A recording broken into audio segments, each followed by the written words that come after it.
Kim, Jillian, and David. Ayan.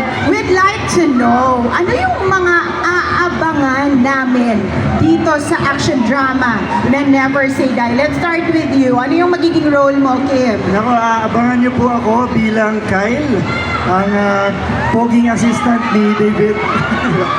Oh! Ayan, how about si David? Ano yung mga aabangan namin sa iyo? Yung magiging role mo dito sa Never Say Die. Wala, ano lang, pakit-pakit lang. Hindi kami naniniwala. Nakita ko nga, nag-workout ka. Ano ba yung mga preparations mo, David? Wala, gusto ko lang talaga magpa-cute. Oo, given na yan. And how about Jillian? Ano yung maaabangan namin bago sa'yo dito, Jillian? Okay, so para po sa show na to, first time ko mag-a-action talaga.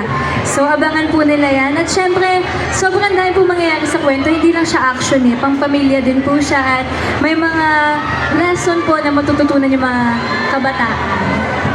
And Kim, sino-sino yung mga makakasama nyo dito sa Never Say Die? And yours truly, of course, si Chai Share, David Lecao, si Don Ward, at maraming pang iba. And David!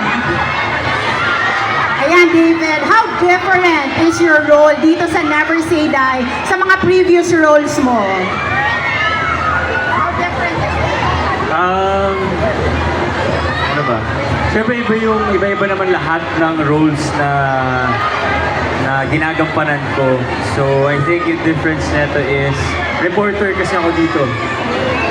Without a script. I mean, without a teleprompter. So yun yung naging challenge for me. Yeah.